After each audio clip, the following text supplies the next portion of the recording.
Hello everyone, welcome to your channel GK facts में। दोस्तों आज की डेट है 14 दिसंबर और जानेंगे 14 दिसंबर से करंट अफेयर का इम्पोर्टेंट टॉपिक। दोस्तों आज का हमारा टॉपिक है कैथरीन रसेल को यूनिसेफ का प्रमुख नियुक्त किया गया है। सो जानेंगे आज के इस वीडियो में कि कैथरीन रसेल को यूनिसेफ का प्रमुख नियुक्त किया गया है। ठीक है दोस्तों, ये जो टॉपिक है आप सबके एग्जाम पॉइंट से वेरी इंपॉर्टेंट है, खासकर उन स्टूडेंट्स के लिए जो कि यूपीएससी और जो स्टेट पीसीएस की तैयारी कर रहे हैं। ठीक है दोस्तों, अगर आपको इस टॉपिक में से कोई पॉइंट समझ में नहीं आता तो आप मुझे जो कमेंट बॉक्स में कमेंट करके बता सकते हैं। साथ ही जो आप सबने इसको पूरा वॉच करना, तभी आपको समझ में आएगा।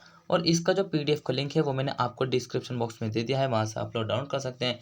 और जो न्यू स्टूडेंट्स है वो जीके फैक्ट्स फैमिली को सब्सक्राइब एंड शेयर करना ना भूलें। चलिए अब क्लास को स्टार्ट कर लेते हैं। सबसे पहले आज की हमारे फर्स्ट पॉइंट है। आज का हमारा फर्स्ट पॉइंट है कि महासचिव एंटोनियो गुटेरेस ने कैथरीन रसेल को संयुक्त राष्ट्र बच्चों की एजेंसी यूनिसेफ के प्रमुख के रूप में नियुक्त किया गया। सो क्या किया गया है, ये जो महासचिव एंटोनियो गुटेरेस है, इन्होंने कैथरीन रसेल को संयुक्त राष्ट्रीय बच्चों की एजेंसी यूनिसेफ के प्रमुख के रूप में नियुक्त किया गया। अब ये कौन है? ये जो एंटोनियो गुटेरेस है, पहले इनके बारे में डिस्कस कर लेते हैं। ये कौन है? ये जो है यूनाइटेड नेशन के जो है सेक्रेटरी जनरल है। कौन है? यूनाइटेड नेशन के सेक्रेटरी जनरल है। क्लियर? ये आपने ध्यान रखना। अब देखिए इतनी बात आ गई तो 2-3 पॉइंट्स और डिस्कस कर लेते हैं। इनका जो अभी ये पहला कार्यकाल चल रहा है यूनाइटेड नेशन में, और इनका जो दूसरा कार्यकाल कब चालू होगा एंटोनियो गुटेरेस का, कब होगा? जनवरी से। ठीक है। यूनाइटेड नेशन जो है फाउंडेड कब हुई थी? 24 अक्टूबर 1945 को। हेडक्वार्टर कहाँ पर है इसका? न्यूयॉर्क सिटी में। कहाँ पर? न्यूयॉर्क सिटी में। ठीक है। और इसके जो है 6 मैन ऑर्गन है। कितने? 6 मैन ऑर्गन है। कल मैंने आपको एक ऑर्गन के बारे में बताया था, यूनाइटेड नेशन जनरल असेंबली के। ठीक है, 6 मैन ऑर्गन है, ये आपने ध्यान रखना। वहीं इसके 5 परमानेंट मेंबर है। कितने हैं? 5 परमानेंट मेंबर हैं यूनाइटेड नेशन के। ठीक है। वहीं 10 जो है नॉन परमानेंट मेंबर है। कौन है? नॉन परमानेंट मेंबर जो है 10 है। क्लियर? इतनी बातों को आपने जो है यूनाइटेड नेशन के बारे में याद रखना है, जो भी मैंने आपको बताया। ठीक है। चलिए नेक्स्ट पॉइंट की बात करें तो मुख्य बिंदु है कि कैथरीन रसेल अमेरिकी राष्ट्रपति जो बाइडेन की सहायक है। So who is Catherine Russell? ये जो है जो बाइडेन की असिस्टेंट है। क्लियर हुआ? कौन है? कैथरीन रसेल, जिनको हाल ही में यूनाइटेड नेशन के जो जनरल महासचिव एंटोनियो गुटेरेस है, उन्होंने संयुक्त राष्ट्रीय बच्चों की एजेंसी यूनिसेफ के प्रमुख के रूप में नियुक्त किए गए। वो जो है अमेरिकी राष्ट्रपति जो बाइडेन की एक असिस्टेंट है। और वे व्हाइट हाउस ऑफिस, क्या वे जो हैं white house office of presidential personal की प्रमुख है। ठीक है, ये भी आपने ध्यान रखना है कैथरीन रसेल के बारे में। नेक्स्ट पॉइंट की बात करें तो 2013 और 2017 से उन्होंने वैश्विक महिलाओं के मुद्दों के लिए विदेश विभाग के राजदूत के रूप में कार्य में भी काम किया। सो 4 साल। ठीक है। तो उन्होंने 2013 से 2017 तक जो है जो वैश्विक महिलाओं के जितने भी वैश्विक महिलाओं के जो मुद्दे होते हैं उनके विदेश विभाग में राजदूत के रूप में काम किया गया। रसेल हेनरीटा फोर, क्या रसेल जो है रसेल हेनरीटा फोर का स्थान लेंगी। रसेल जो किसका स्थान लेंगी?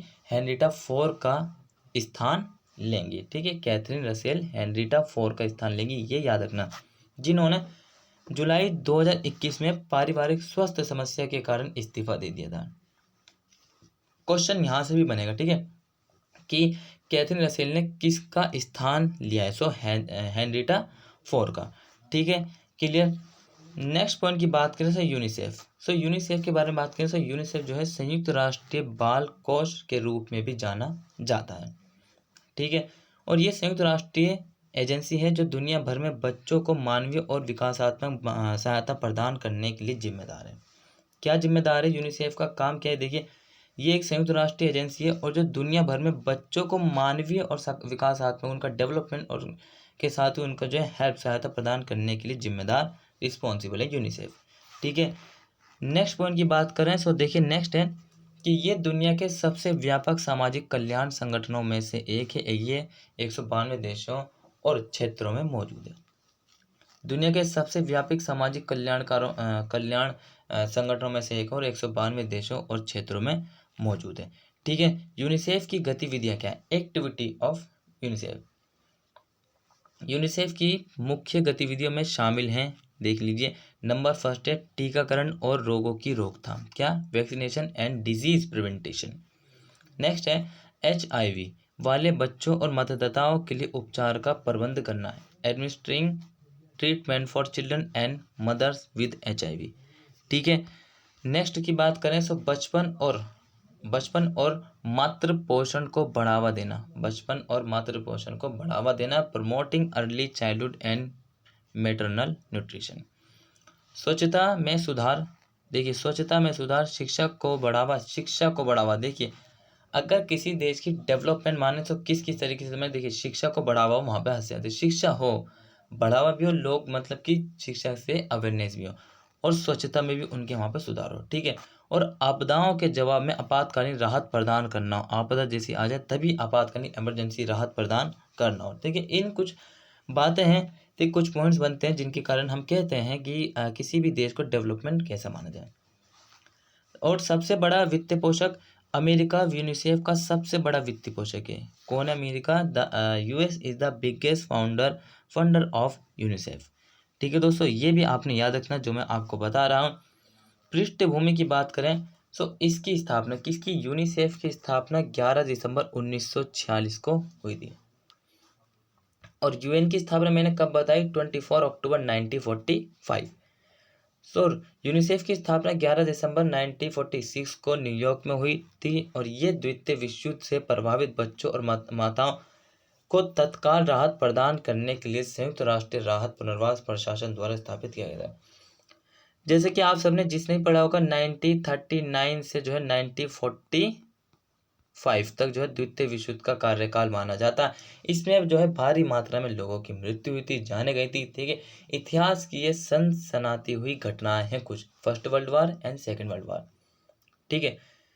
इसमें क्या था कि जितने भी बच्चों, ठीक है, जो भी युद्ध में जो बच्चे प्रभावित हुए थे उनकी माताओं को तत्काल राहत प्रदान करने के लिए जो है संयुक्त राष्ट्र राहत पुनर्वास प्रशासन द्वारा स्थापित किया गया था। क्लियर है दोस्तों, याद रखना।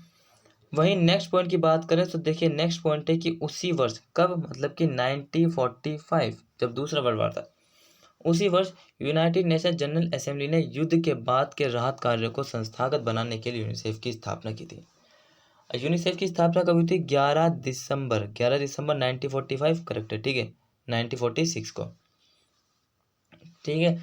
11 दिसंबर 1946 को यूनिसेफ की स्थापना की गई थी, यूनाइटेड नेशन जनरल असेंबली ने युद्ध के बाद राहत कार्यों को संस्थागत बनाने के लिए।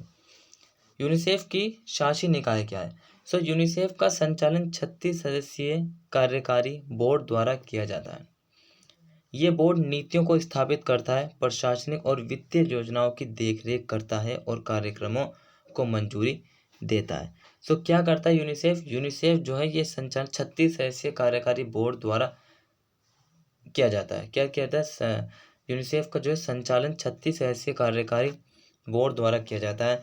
ये बोर्ड नीतियों को स्थापित करता है। किसको स्थापित करता है? बोर्ड नीतियों को जो है स्थापित करता है और प्रशासनिक और वित्तीय योजनाओं की देखरेख करता है। प्रशासनिक और वित्तीय योजनाओं की देखरेख करता है और कार्यक्रमों को मंजूरी देता है। आई होप आप सबको टॉपिक समझ में आ रहा होगा दोस्तों। नहीं आया मैं बता रहा हूँ कि आप मुझे जो सा पॉइंट्स नहीं आया उसका कमेंट बॉक्स में जो कमेंट करके बता सकते हैं। ठीक है, उसका रिप्लाई आपको जरूरी मिलेगा, इससे आप चिंतित नहीं होइए। ठीक है। अब नेक्स्ट पॉइंट की बात करें देखिए नेक्स्ट पॉइंट है कि बोर्ड में सरकारी प्रतिनिधि शामिल होते हैं। किसमें? बोर्ड में जो है सरकारी प्रतिनिधि शामिल होते हैं, जिनका मतलब कि संचालन यूनिसेफ के द्वारा किया जाता है, जिन्हें संयुक्त राष्ट्रीय आर्थिक और सामाजिक परिषद द्वारा चुना जाता है। किसके? संयुक्त राष्ट्रीय आर्थिक और सामाजिक के द्वारा चुना जाता है, United nation economic and social council के द्वारा, और वे 3 साल के कार्यकाल के लिए चुने जाते हैं। कौन चुने जाते हैं? एक बार दोबारा से पिछले पॉइंट्स पर नजर डाल लेते हैं। देखिए कि यूनिसेफ का संचालन 36 सदस्यीय कार्यकारी बोर्ड द्वारा किया था। कितने कार्यकारी बोर्ड? 36 सदस्यीय कार्यकारी बोर्ड के द्वारा। और ये बोर्ड नीतियों को स्थापित करते हैं, मतलब कि नीति, कौन सी नीति लाएगी उसको स्थापित करते हैं। प्रशासनिक और वित्तीय योजनाओं की देखरेख करता है ये जो 36 सदस्यीय कार्यकारी बोर्ड है, और कार्यक्रमों को मंजूरी देता है। जैसा कि मैंने आपको बताया कि 36 सदस्यीय कार्यकारी बोर्ड के द्वारा इसको संचालित किया जाता है, देखरेख करता है, और जो योजना होती है उसको स्थापित करता है।